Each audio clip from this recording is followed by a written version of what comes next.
వాళ్ళ మీద పెట్టిన కేసులన్నీ విత్డ్రా చేయడమే కాకుండా మళ్ళీ వాళ్ళకి ఇచ్చే పాలసీలను రివైవ్ చేసి ఆ రైతుల్ని అభివృద్ధి చేసే బాధ్యత ఈ ప్రభుత్వం తీసుకున్నామని చెప్పి కూడా నేను మీకు తెలియజేస్తున్నాను. ఇదే విధానం భవిష్యత్తులో కూడా కొనసాగించాలని, దీనికోసం అనేకమైన పార్కులు ఏదైనా వస్తే, ఎక్కడైనా ఇండస్ట్రీ వస్తే అక్కడ రైతులను కూడా భాగస్వాములు చేయాలని ఈ ప్రభుత్వం ఆలోచిస్తున్నామని చెప్పి కూడా నేను మీకు తెలియజేస్తున్నాను. ఈరోజు ఈ యొక్క స్వర్ణాంధ్ర విజన్ అమలుకు ఒక రోడ్ మ్యాప్ తయారు చేశాం. 26 జిల్లాల్లో జిల్లా స్థాయి విజన్ ప్లాన్స్ ఇప్పటికే అమల్లోకి వచ్చాయి.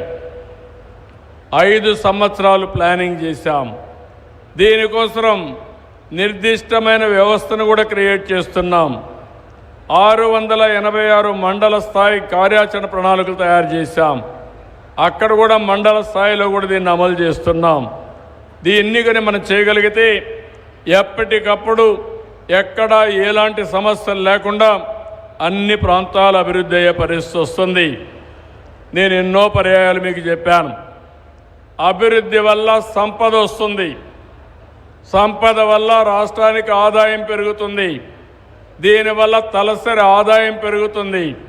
పెరిగిన ఆదాయం పేదవాళ్ళకు సంక్షేమ కార్యక్రమాలు ఖర్చు పెట్టి అభివృద్ధికి కూడా ముందుకు పోయే పరిస్థితి వస్తుంది. అలాంటి కార్యక్రమాలన్నీ రూపకల్పన చేసి ఈరోజు మీరు చూస్తే 2047 నాటికి $2.4 ట్రిలియన్ రాష్ట్ర జాతీయ ఉత్పత్తిగా తయారు చేయడానికి ముందుకు పోతున్నాం. అది జరిగితే ప్రతి ఒక్కరి ఆదాయం $42,000 వస్తుంది. అయితే ఈరోజు నేను చెప్పేసి వెళ్ళిపోవడం లేదు.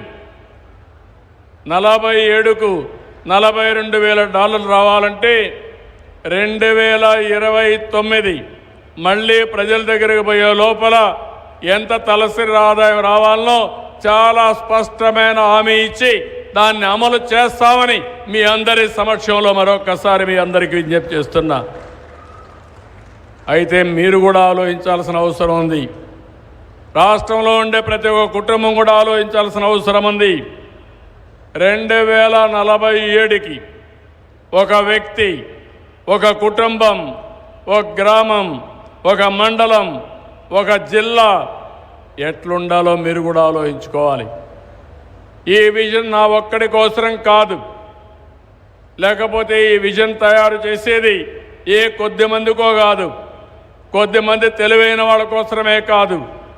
ప్రతి ఒక్క వ్యక్తి ఈ విజన్ వల్ల బాగుపడాలని, ప్రతి ఒక్కరిలో చైతన్యం తేవాలని, ప్రతి ఒక్కరిని అభివృద్ధి చేయడంలో ప్రభుత్వం భాగస్వామ్యం కావాలనేది నా ఆకాంక్ష అని చెప్పి కూడా నేను మీకు తెలియజేస్తున్నా.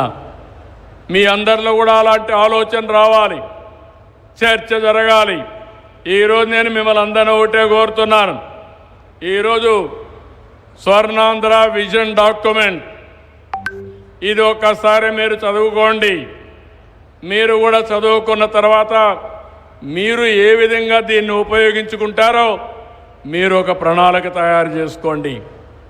2047కి రాష్ట్రం $2.4 ట్రిలియన్ ఎకానమీ అయితే ఒక్కొక్క వ్యక్తి యొక్క తలసరి ఆదాయం $42,000 అయితే మీరు ఎక్కడుంటారో మీరు ఆలోచించండి. మీరు కూడా ఆలోచించి దానికి అనుగుణంగా మీరు కూడా ప్రణాళికలు తయారు చేయండి. ప్రతి ఒక్కరికి యాస్పిరేషన్ ఉన్నాయి, ప్రతి ఒక్కరికి కోరికలు ఉన్నాయి. మీ అందరి కోరికలు నెరవేర్చడానికి ఈ ప్రభుత్వం సిద్ధంగా ఉన్నామని చెప్పి కూడా నేను మీకు తెలియజేస్తున్నా. నేను ప్రతిరోజు మీకు ఒకే విషయం కోరుతున్నాను. సమస్యలు ఉంటాయి, సంక్షోభాలు ఉంటాయి. సంక్షోభంలో కూడా అవకాశాలు వెతుకోవడమే నాయకత్వ లక్షణం. అలాంటి నాయకులుగా తయారు కావాలనేది నా సంకల్పం అని చెప్పి కూడా మీ అందరికీ తెలియజేస్తున్నా. అందుకని ఈరోజు ఇవన్నీ కూడా సాధ్యాలు చూసిన తర్వాతనే ఇవన్నీ కూడా పెట్టాం. నేను ఒకటే మీ అందరినీ కోరుతున్నాను, నాకు ఏమాత్రం అనుమానం లేదు, 2047కి ప్రపంచంలోనే అగ్రస్థానంలో భారతీయులు ఉంటారు. మనం వేసిన ఫౌండేషన్తో భారతీయుల్లో ముందుండేది తెలుగు జాతి ఉంటారు. అది కూడా నాకు అనుమానం లేదని చెప్పి మరొకసారి విజ్ఞప్తి చేస్తున్నా. భారతదేశం కూడా ప్రపంచంలోనే నెంబర్ 1గానో నెంబర్ 2గానో ఉంటాం, దాన్ని కూడా డౌట్ లేదు.